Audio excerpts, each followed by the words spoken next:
ఎక్కడికి వెళ్ళిపోయింది? నువ్వు ఎలా కలుపుతావో నాకు తెలియదు, ఎలాగైనా నీ దగ్గర ఉన్న ఆ ఇంటితో నాకు పొందు కల్పించు అక్కా అని సాష్టాంగపడి నమస్కారం చేశాడు. తెల్లబోయి రెండు భుజాలు పట్టుకుని పైకెత్తి. అంటే ఏ నమస్కారానికి బయలుదేరిన వాడు ఏ నమస్కారం చేశాడు? పావుగంటలో. మానసిక దౌర్బల్యము. దేనికోసం వెళ్ళావో అది మానేసి అక్కర్లేని వాటి వైపుకి వెళ్ళడం. ఆఫీస్కి ఉద్యోగానికి నువ్వెలా వచ్చావో వాళ్ళు కూడా అలా వచ్చారు. నీ పని నువ్వు సక్రమంగా చక్కబెట్టుకోవడం. కాలేజీకి నువ్వెలా వెళ్ళావో వాళ్ళు అలా వచ్చారు. నువ్వు అలా నీ చదువు నువ్వు చదువుకోకపోవడం. నువ్వు పార్కుకి ఎలా వెళ్ళావో వాళ్ళు అలా పార్కుకి వచ్చారు.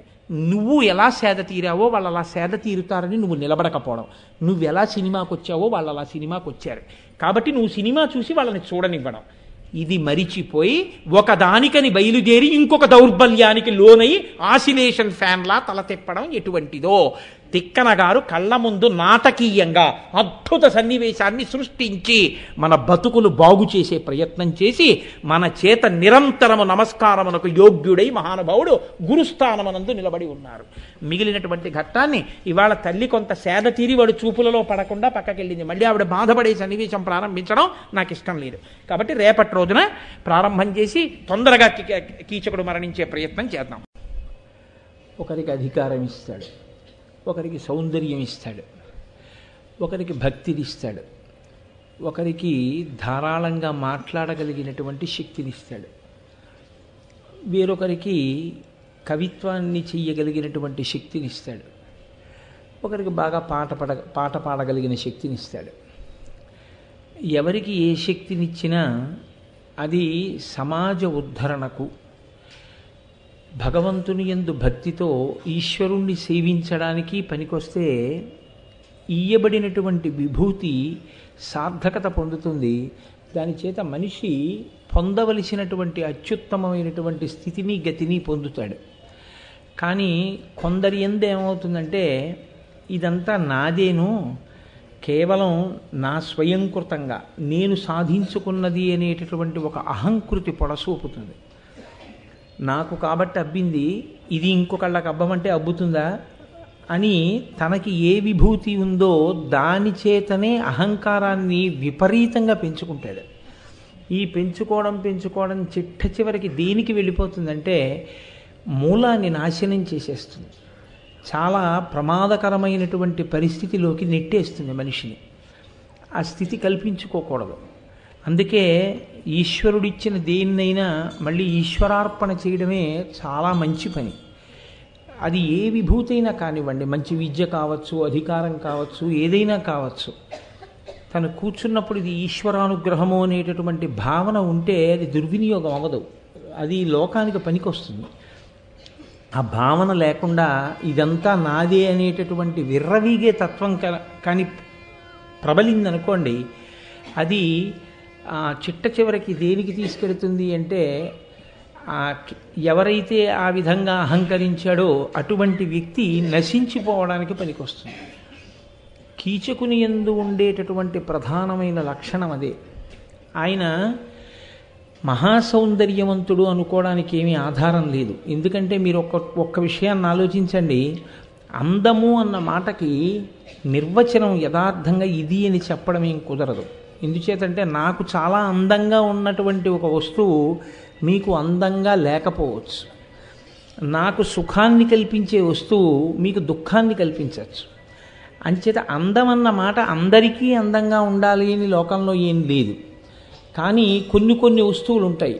సాధారణంగా అటువంటి వాటిని ఎవరైనా తిరస్కరించారనుకోండి, అదే అది అందం ఏమిటండి అన్నారనుకోండి, అప్పుడు మాత్రం తప్పు పట్టవలసి ఉంటుంది. వాటి అందాన్ని మీరు కాదు అని అనలేరు. ఉదాహరణకి చంద్రుడు ఉన్నాడు అనుకోండి, చంద్రుడి అందాన్ని కోటేశ్వరరావు గారికి నచ్చితే ఇంకోళ్ళకి నచ్చాలని ఎక్కడుంది అన్నారండి, అందుకని చంద్రుడు అందం ఏమిటండి అన్నారనుకోండి, ఖచ్చితంగా అది మనస్సు ఎందు ఏదో తేడా ఉందని గుర్తు.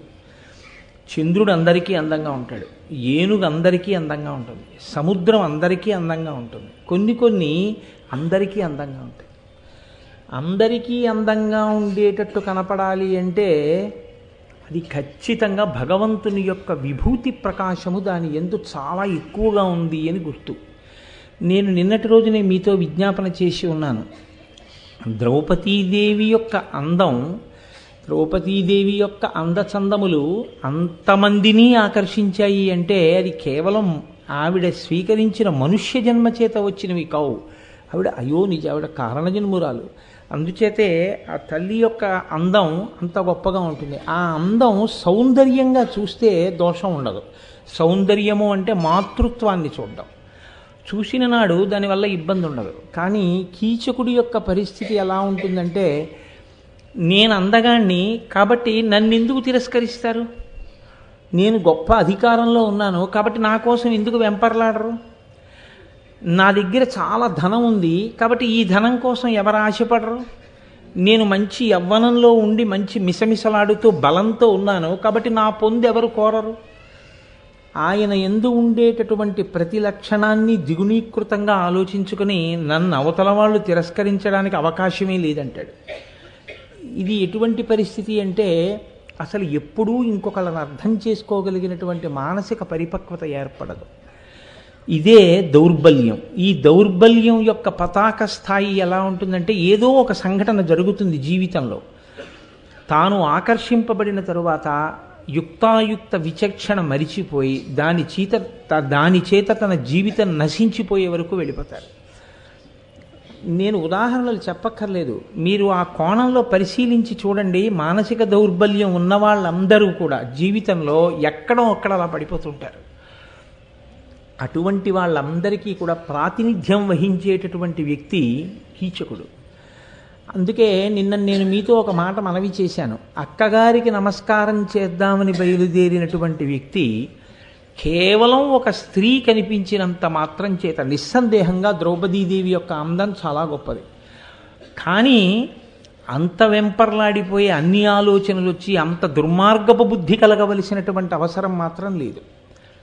ఆ స్థితిని పొంది చిట్ట చివరికి అతను అక్కగారికి ఎటువంటి నమస్కారం చేశాడు అన్నదాంతో నిన్నటి ఉపన్యాసాన్ని పూర్తి చేశాను. అయితే నేను బయలుదేరిన ప్రయోజనము అన్నదాన్ని మనుష్య జన్మ యొక్క ప్రయోజనముతో పోల్చి ఉన్నాను కనుక నిన్నటి రోజు ఆ నమస్కారాన్ని అలా పూర్తి చేసి చూపించాను. కానీ తత్పూర్వమే అంటే దానికన్నా ముందు కొంత కథ నడిచింది. అందుకని ఇవాళ మీరు ఆ సందర్భంగా అటువంటి పరిస్థితిని ఒక్కసారి అవలోకనం చేసే పరిస్థితి చెయ్యండి. ద్రౌపదీదేవి ఆయనతో మాట్లాడడానికి ఇష్టపట్టలేదు. ఆవిడ ఆయన్ని చూస్తే అసహ్యించుకుంటోంది కీచకుడిని. కానీ కీచకుడికి మాత్రం ద్రౌపదీదేవి యొక్క విముఖతగా అర్థం కావట్లేదు. నన్ను చూసి ఆనందాన్ని తట్టుకోలేకపోతోందన్నట్లుగా అర్థమవుతోంది. ఎందుకనంటే అసలు అలా తన గురించి ఎవరు అనుకోరు అన్న భావన అది. అలా అనుకునేవాళ్ళు కూడా ఉంటారు అని అనుకున్నాడు అనుకోండి, అవతల వాళ్ళు అలా అనుకుంటే అనుకున్నారని అర్థం అవుతుంది. నా గురించి అలా ఎందుకు అనుకుంటారు అనుకున్నాడు అనుకోండి, అసలు అలా ఎప్పటికీ అర్థం కాదు. అదే అతనికి ఉన్న బలహీనత. కాబట్టి ఇప్పుడు ద్రౌపదీదేవి దగ్గరికి వచ్చాడు. నేను ద్రౌపదీదేవి అని 10 మాటలు అంటున్నాను, కానీ కథాపరంగా మీరు అర్థం చేసుకున్నప్పుడు సైరంధ్రి అని అర్థం చేసుకోవాలి. నాకు ఆ మాట 10 మాటలు ద్రౌపదీదేవి వంటి మహాతల్లిని అలా సంబోధించడం, అలా ఆవిడ్ని పిలవడం నాకు ఇష్టం లేక నేను ఆ సైరంధ్రి అన్న మాటని విడిచిపెట్టేస్తున్నాను.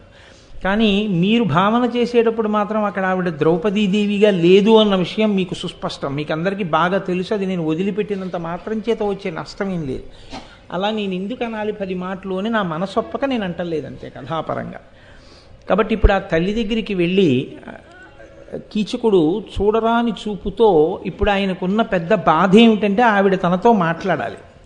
అందుకని అంటాడు, తెలిగన్నుగవ కాంతి పొలుపారనించుక కనువిచ్చి చూచిన కాదే అబల చెలువంపు నెమ్మోమి నెలబిసొంపినునడి గా నల్ల నవ్విన కాదెయింతి దంత మౌక్తిక రుచి దలకొన మరుమాట పలికిన గాదె ఉత్పలదలాక్షి ఉల్లంబు సరసత తెల్లంబుగాలీల గైకొన్నగాదె పంకరుహవదన అనుచు చూచు చేరు అమ్ముగ్ధ పలుకులు వినగగోరు గేలు తనదుకేల గీలు కొలుపదలచు కీచకాధముడు నిజానురక్తి తెలుప నప్పళించు. ఆవిడ దగ్గరగా వెళ్ళి ఆవిడ పని చేసుకుంటుంటే, ఆవిడ పని చేసుకుంటోంది మన పట్ల అసహ్యంతో ఉంది అన్న విషయాన్ని విస్మరించి తన యందు అనురక్త అయ్యున్నది అనుకుని, నువ్వు ఇలా మాట్లాడకూడదా, నువ్వు ఇలా చేయకూడదా అని ఆవిడ దగ్గరికి వెళ్ళి అడుగుతున్నాడు. ఏమని? ఒక్కసారి నువ్వు వాళ్ళ కన్ను విప్పి నా వంక తేరిపారి చూడకూడదా? ఒక్కసారి నువ్వు నీ దంతపంక్తి కనపడేటట్టుగా ఒక్కసారి నవ్వితే ఏం నీ సొమ్ము పోతుందా? నా వంక చూసి నవ్వకూడదా? ఒక్కసారి పెదవి విప్పి నాతో ఒక్క మాట మాట్లాడితే నీకేమైనా నష్టం వచ్చిందా? నాతో మాట్లాడకూడదా? నీకు కూడా నా యందు మనసులో మరులుగొని ఉన్నావు కనుక దాన్ని ప్రకటించి శృంగార సంబంధమైనటువంటి చేష్టితములను నీ ముఖము యొక్క భావముల చేత ఆవిష్కరిస్తే దానివల్ల దోషం కలిగిందా? అనుచు చేరు దగ్గరగా వెడుతూ అమ్ముగ్ధ పలుకులు వినగగోరు, ఆవిడ పలికేటటువంటి పలుకులు వినాలి అని కోరుకుంటున్నాడు. అక్కడతో ఆగలేదు. కేలు తనదు కేల గీలు కొలపదలచు, ఆవిడ చేతులు తన చేతులతో పట్టుకోవాలని ప్రయత్నం చేశాడు. నిజానురక్తి అప్పళించు, అతను పూర్తిగా దానికి తెలుగులో ఖచ్చితమైన మాట వెయ్యాలి అంటే, నిర్మోహమాటంగా మాట్లాడాలి అంటే తమకము చేత నిండిపోయి ఉన్నాడు. ఈ స్థితిలో ఆ తల్లి ద్రౌపదీదేవి జవాబు చెప్పింది. నాయున్న బాము తలపవా ఈ ఎడలి చీర ఇట్టి ఏవపు చందంబు, ఓ అన్న మదన వికృతించేయుననుట ఎంతయును నిషిద్ధము కాదే. ఓ అన్నా అని పిలిచింది ఆవిడ. లోకంలో మర్యాద ఏమిటంటే అన్న, తండ్రి, గురువుగారు ఇలాంటి సంబోధనలు ఎట్టి పరిస్థితుల్లోనూ మనసు కల్మషం అవ్వడానికి యోగ్యమైనటువంటి సంబోధనలు కావు. ఒకవేళ నిజంగా అవతల వ్యక్తిలో ఉండకూడని భావన ఉన్నా ఈ రకమైనటువంటి సంబోధనతో ఒక స్త్రీ పిలిచినప్పుడు సిగ్గు చెందుతాడు. చిచ్చి చిచ్చి, నాకు అటువంటి భావన రాకూడదని వెంటనే ఎగిరిపోతుంది మనసులోంచి. అంత పవిత్రమైన పిలుపులు తండ్రి, అన్న, గురువుగారు, ఈ మూడు అంత పవిత్రమైన పిలుపులు. అటువంటి పిలుపులలో అన్నా అని పిలిచింది ఆవిడ. అన్నయ్య, నీకు ఇది తగునా? నేను ఎంత మాసిపోయిన చీర కట్టుకుని ఉన్నాను, నన్ను చూస్తే తెలియట్లేదా నేను ఎంత కష్టంలో ఉన్నానో? నేను చేస్తున్న పని ఎటువంటిది, సైరంధ్రీ వృత్తిలో ఉన్నాను. ఇటువంటి నన్ను చూసి నువ్వు ఇలా మదన వికృతిని పొందుతున్నావు, నా పొందు కోరుతున్నావు, తప్పన్నా నువ్వు ఇటువంటి భావన పెట్టుకోకూడదు అని చనునే ఈ మాటలాడ సజ్జనులకు ఆడబుట్టువులు తోడ నీవును పుట్టినాడ, అట్లు కాకయో హీనవంశాభిజాతనైన పతివ్రతనకు నన్ను అడుగతగునే. ఆనాటి నుంచి ఈనాటి వరకు భారతంలో వాడిన మాటే మనం మాట్లాడుతుంటాం. ఇటువంటి సందర్భాల్లో ఆడపిల్లలందరూ ఉపయోగించే భాష అదే. నీకు తోబుట్టువులు లేరా? అక్క చెల్లెళ్ళు ఉన్నవాడివి కావా? అంటే నీ అక్క చెల్లెళ్ళు ఇటువంటి బాధ పొందితే నీ మనసు ఎలా ఖేదపడుతుందో నా బాధని కూడా అలా అర్థం చేసుకుంటే, అయ్యో నేను ఇలా మాట్లాడకూడదే అని నీకు అనిపిస్తుంది కదా. నేను హీనమైనటువంటి వంశమునందు జన్మించిన దానని, అందుకని సైరంధ్రీ వృత్తిలో ఉన్నాను, మహాపతివ్రతని. అటువంటి నా దగ్గరికి వచ్చి నువ్వు ఇటువంటి మాటలు మాట్లాడచ్చా అన్నయ్య అని అడిగింది. నిజానికి ఈ మాటలు మాట్లాడినప్పుడైనా ఇప్పటి వరకు అంటే తనకు అర్థం కాలేదు ప్రకటనంగా. ఇప్పుడు అర్థం కాలేదు అని చెప్పడానికి ఆస్కారం లేదు కదండి. ఇప్పటి వరకు ఆవిడ ఎలా ప్రవర్తించినా నా పట్ల మరులుకొని ఉంది అనుకున్నాను అనొచ్చు. అన్నయ్య అని పిలిచి ఈ మాటలు అన్నాక నేను అలా అనుకోలేదు అనడానికి ఏమైనా అవకాశం ఉందా? ఇంకా లేదు. ఇంకా లేకపోయినా అర్థం చేసుకోకుండా ఆవిడ వెంట పడడము అంటే కేవలం అవివేకం, కేవలం మౌఢ్యం అంతే. నాకు అధికారం ఉంది, నాకు దర్పం ఉంది, నాకు బలం ఉంది. ఆమె మనసు ఎలా ఉంటే ఏమిటి, నన్ను అన్నయ్య అని పిలిస్తే మాత్రం ఏమిటి, నేను కోరుకున్న కోరిక నేను తీర్చుకుంటాను. అంటే వావి వరస సంబోధన ఏమీ అక్కర్లేకపోతే, దాని వలన ప్రతిస్పందించగలిగినటువంటి మనసు లేకపోతే ఆ వ్యక్తిని నరుడని పిలవాలా, నరరూపంలో ఉన్నటువంటి రాక్షసుడని పిలవవలసి ఉంటుందా? అంటే ఈ పాత్ర చేత మీకేం తెలుస్తోందంటే, ఈ పాత్ర చిత్రణము చేత, పాత్ర చిత్రణం అంటే అది ఏదో కల్పిత గాథ అని మీరు అనుకోకండి. వాళ్ళు ప్రవర్తించినటువంటి విధానము, ఆ నడవడి చూసినప్పుడు ద్రౌపదీదేవి కేవలము తనకి పాతివ్రత్యము ఉన్నది కనుక ఆయన్ని నాశనం చేయడం ఆవిడ యొక్క ప్రయోజనం కాదు. మనసులో ఒక తల్లి హృదయంతో మాట్లాడుతోంది, మాతృహృదయంతో మాట్లాడింది. పూర్వం సైంధవుడు మాట్లాడినా అలాగే మాట్లాడుతుంది, సైంధవుడికి ముందు వేరొక రాజు వచ్చి మాట్లాడినా అలాగే మాట్లాడుతుంది, ఈనాడు కీచకుడితో మాట్లాడినా అలాగే మాట్లాడుతుంది. అంటే ఆవిడది మాతృహృదయం. మార్చాలని ప్రయత్నం చేసింది, పాండవులకి తెలిస్తే ప్రమాదంలో పడిపోతాడు, కాబట్టి మార్చే ప్రయత్నం చేద్దాం, మారుతాడేమో. అందుకని ఎంత పెద్ద మాట వేయాలో అంత పెద్ద మాట వేసింది. ఓ అన్నా అంది. సీతమ్మ తల్లి సుందరకాండలో నివర్తయమను అని నీ మనసుని తిప్పు అంటుంది ఆవిడ. ఆవిడ ఎలా మాట్లాడుతుందో ద్రౌపదీదేవి కూడా మహాభారతంలో అలాగే మాట్లాడుతుంది. ఈ మాటలంటే కీచకుడు అన్నాడు, నేను సైరంధ్రిని అంటావు, నీచమైనటువంటి వంశంలో జన్మించానంటావు, ఎక్కడో ఇటువంటి సేవకి వృత్తిలో ఉన్నానంటావు, ఇవన్నీ ఎందుకు?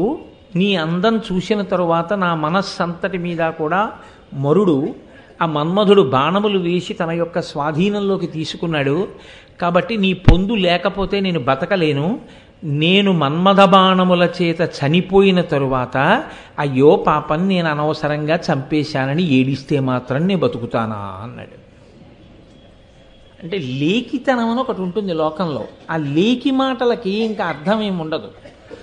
ఇంద్రుడే వచ్చి ఎదురుగుండా నిలబడినా కుక్కకి చెప్పు కొరకడం తప్ప ఇంకొకటి చేత కాదు. అలా అసలు నేను వెళ్ళింది ఎక్కడికి? అక్కగారి మందిరానికి. అక్కడ కూర్చున్నది ఎవరు? అక్కగారు కూర్చునుంది. తను ఎవరు? సైన్యాధిపతి. తన పదవి అంత గొప్పది, ఉన్నది అంతఃపురం. తనని ఏమైనా అంటే చంపేస్తాడని భయపడి ఎవ్వరూ ఏవి అంటలేదు, కానీ చూసిన వాళ్ళందరూ వీడు మనిషా పశువా అనుకుంటున్నారు. ఎదురుగుండా ఉన్నటువంటి ఆ పతివ్రత తల్లడిల్లిపోతోంది అతని మాటలకి. చేష్టితము కన్నా మాట చాలా హింస చేస్తుంది మనిషిని. అటువంటి మాటలు మాట్లాడుతున్నాడు.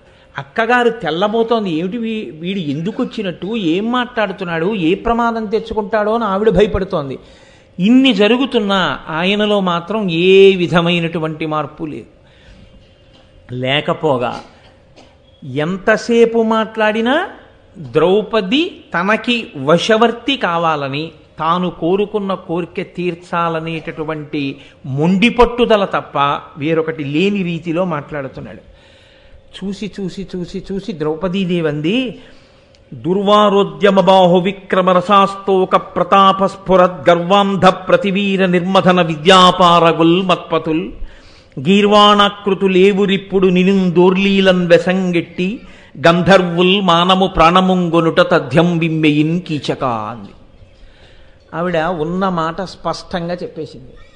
ఆంధ్ర మహాభారతంలో విరాట పర్వంలో ప్రత్యేకించి అన్ని వందల పద్యాల రచన చేసినటువంటి తిక్కన గారికి తాను రచన చేసిన పద్యాల్లో తనకే విపరీతంగా నచ్చిన పద్యాల్లో ఇదొకటి. అందుకే విరాట పర్వంలో ఇదే పద్యాన్ని ఆయన మళ్ళీ ప్రస్తావన చేసి ఇదే పద్యం మళ్ళీ చెప్పారు. దుర్వారోద్యమ బాహు విక్రమ రసాస్తోక గర్వాంధ ప్రతివీర నిర్మదన విద్యాపారగుల్ మత్పతుల్ గీర్వాణాకృతులేవురిప్పుడు నినుందోర్లీలన్ వెసన్ గట్టి గంధర్వుల్ మానము ప్రాణమున్గొనుట తథ్యం బిమ్మెయిన్ కీచక. తెలుగునాట ఈ పద్యం నాలుకల మీద ఎక్కువ కనపడుతూ ఉంటుంది. పౌరుషంతో ప్రతిస్పందించినటువంటి స్త్రీ మహాపతివ్రత చాలా కోపంతో మాట్లాడితే ఎలా ఉంటుందో ఆ పద్యంలో ఉండేటటువంటి పదగుంభనం అలా ఉంటుంది. ఎవ్వరూ కూడా వశం చేసుకోవడానికి వీలు లేకుండా ఉండే అత్యద్భుతమైనటువంటి భుజపరాక్రమముతో ప్రకాశించేటటువంటి 5 గంధర్వులు నా భర్తలు.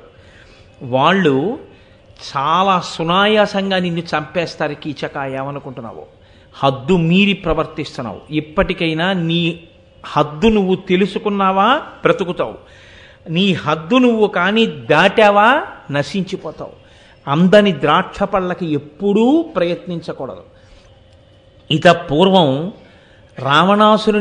రావణాసురుడనే రాక్షసుడు సీతమ్మ తల్లి మహాపతివ్రత, ఆమె కోసం నీవు ఎలా ప్రవర్తించావో అలాగే ప్రవర్తించి 10 తలలు నేల పడిపోగా నశించిపోయాడు. కాబట్టి నువ్వు కూడా అటువంటి దారిలో వెళ్ళకు, నా మాట విను. నీ బ్రతుకు ఏ మార్గంలో విడితే బాగుంటుందో అటువంటి జీవితాన్ని ఎంచుకో అని చెప్పి రుసరుసలాడుతూ ద్రౌపదీదేవి అక్కడి నుంచి నిష్క్రమించింది.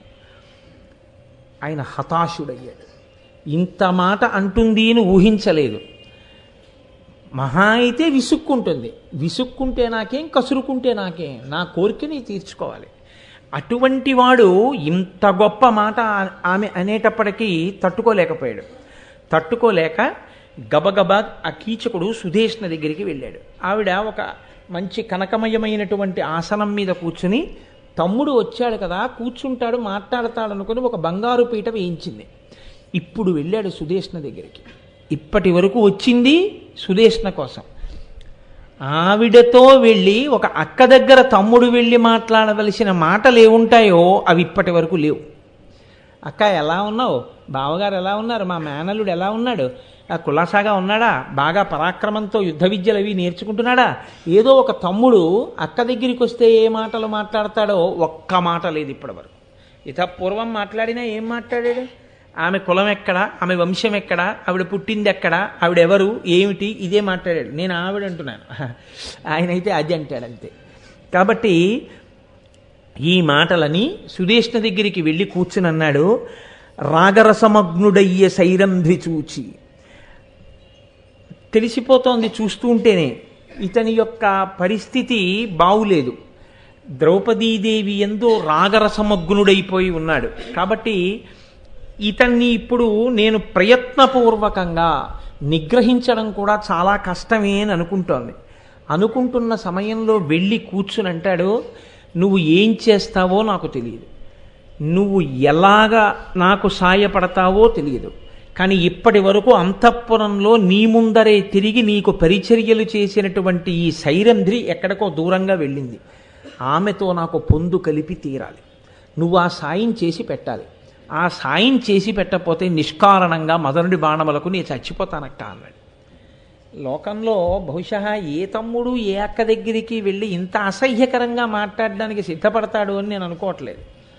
అంటే కామాతురాణం నభయం న లజ్జ, కామాతురత కలిగిన వాడికి భయమా లజ్జ, కాబట్టి అంత మాట మాట్లాడగలిగాడు. ఆవిడనుకుంది చూసి, రాగరసమగ్నుడయ్య సైరంధ్రి చూచి అకట దీననింకేమి ఉపాయమగునో వలదు తగదన్న ఉడిగెడు వడవీడు మాయదైవము ఏనేమి సేయుదాన. ఆవిడంది, ఇంతమంది కాంతలున్నారు కదరా నీ దగ్గర, వాళ్ళందరూ నీ యందు అనురక్తలైన వాళ్ళు, ఎంతో సంతోషంగా నీతో క్రీడించడానికి సిద్ధపడేవాళ్ళు, వాళ్ళని విడిచిపెట్టి ఈ సైరంధ్రి మీద నీ దృష్టి పెట్టుకున్నావు. చిట్ట చివరికి వీడు దైవం వలన ఏమైపోతాడో అనుకో. కారణం ఏమిటంటే ఆవిడ మొట్టమొదట ద్రౌపదీదేవితో మాట్లాడినప్పుడే ఆవిడ షరతు పెట్టింది, నాకు 5 గంధర్వులు పతులున్నారు, ఎవడు నన్ను చూడకూడని చూపు చూస్తాడో వాడిని ఆ రోజు రాత్రే కీళ్ళకి కీళ్లు తీసి మట్టు పెడతారు అని చెప్పింది. అందుకని భయపడి చాలా బోధ చేసింది సుధేష్ణ. బోధ చేసి ఆవిడంటుంది, బలవిక్రమ సంపన్నులు కల రేవురు దాని పతులు గంధర్వులు, వారల తలచిన నా చిత్తము తలకెడు, అది ఏల నీకు తమ్ముడ చెప్పుమా. తమ్ముడా అంది. అంటే కొన్ని సంబోధనలు పిలిచినప్పుడు ఆప్యాయతని ఆవిష్కరిస్తాయి. వినరా అన్నట్టుగా ఉంటుంది. అన్న శమింపు మన్న తగదల్లుడు కాడిది మెనకోడలవు మన్నన సేయు మన్న వినుమాన్ని చంపుట రాచపాడి కాదన్న సుకీర్తివై మనగదన్న మహాత్ములు పోవు త్రోవ పోవన్న భవత్ సహోదరి కదన్న నిను శరణంబు వేడదన్నట్టుంది దేవకీదేవి భాగవతంలో ఆ కంసుడితోటి. అన్న అన్న అన్న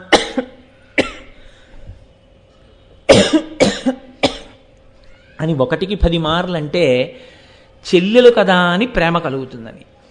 అలా ఆవిడ కూడా తమ్ముడా అని పిలిచింది. ఒరే తమ్ముడా, నేను చెప్తున్నాను వినరా, బలవిక్రమ సంపన్నులు కర రేవురు దాని పతులు, మామూలుగా ఉండే మనుషులు కారు వాళ్ళు, అపారమైనటువంటి బలము విక్రమము కలిగినటువంటి 5 పతులున్నారు. గంధర్వులు వారల తలచిన నా చిత్తము తలకెడు, వాళ్ళ 5 నాకు జ్ఞాపకానికి వస్తుంటే నా మనసులో భయం వేస్తోంది. నువ్వు నిష్కారణంగా ఆమె జోలికి వెడుతున్నావు. అది ఎలా నీకు తమ్ముడ చెప్పుమా, నీకెందుకు వచ్చింది, నా మాట విను, వెళ్ళకు ఆమె జోలికి అంది. వింటాడా? మళ్ళీ ఆవిడ ఇంకొక మాట అంది, సుదేష్ణ కాని తెరువునబోయిన గలుగునయ్య బ్రతుకు సవి ఎంతయైనను అపధ్యములకు వేట్క సయ్యుదురయ్య వివేకులు ఈ విధమున ఆ బుద్ధి వినవయ్యా తమకమడిగి. చాలా గొప్ప పద్యం అండి నిజంగా.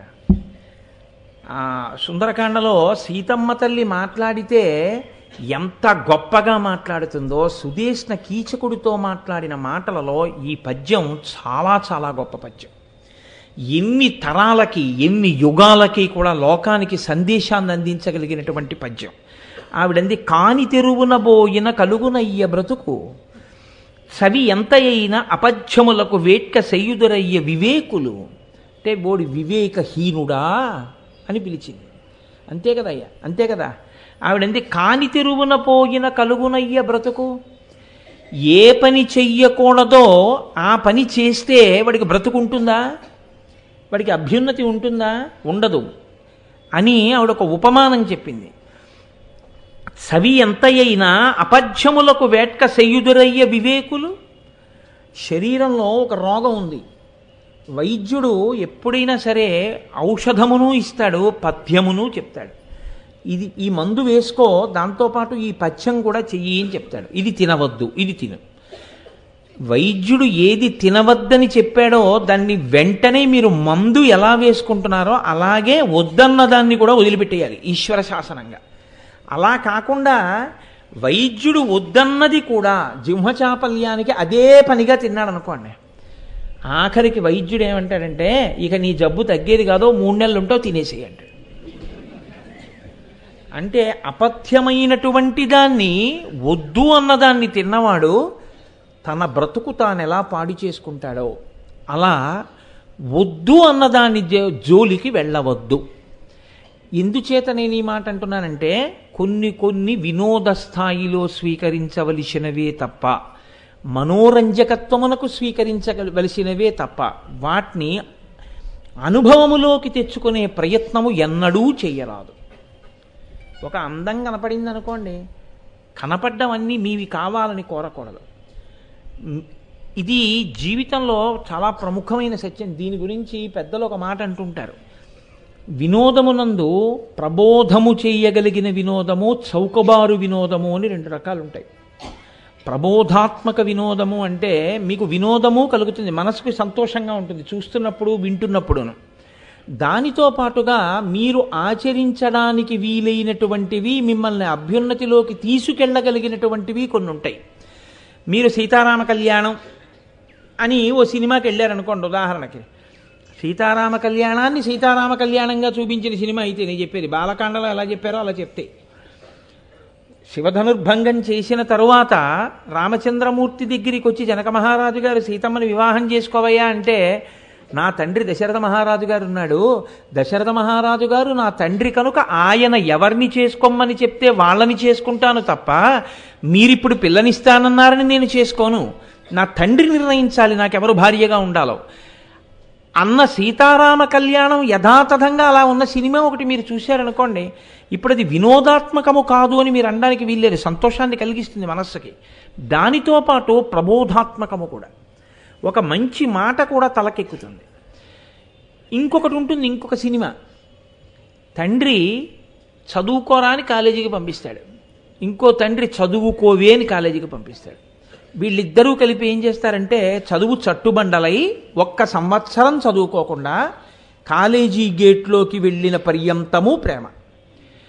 సినిమా అయిపోయేటప్పటికి ఏమవుతుందంటే ఒక 80 మందిని వాడు కొట్టేస్తాడు, కత్తితో వీడి కడుపులో పొడి చేస్తే కింద పడిపోయి ఓ తువ్వాలు కట్టుకుని మళ్ళీ 100 మందితో పోరాడి పెళ్లి చేసుకుంటాడు. అది చౌకబారు వినోదము. అది ఎంతవరకు అంటే ఓ 50 రూపాయలు పోతే పోయింది, కాసేపు అసాధ్యమైన విషయాన్ని కాసేపు ఏదో అలా చూపించాడంతే. అది మీరు చాలా సుసాధ్యమని మీ జీవితమునకు ప్రబోధాత్మకముగా మీరు స్వీకరించారనుకోండి, ఇలా నేను కూడా చెయ్యవచ్చు అనుకుంటే అలా కత్తి పెట్టి కడుపులో 3 పోట్లు పొడి చేసిన తర్వాత అరగంట సేపు రక్తస్రావం అయిపోయి తువ్వాలంతా తడిచిపోయినా 80 మందిని మీరు కొట్టడం ఏముండదు, ఇంటెన్సివ్ కేర్ యూనిట్లో ఉంటారు. అది చౌకబారు వినోదం అంటారు దాన్ని. అది ఒక్కనాటికి అసలు సంభవం కాదు. ఆయన కూడా డూపెట్టుకుని చేసిన వాడే. అంత చౌక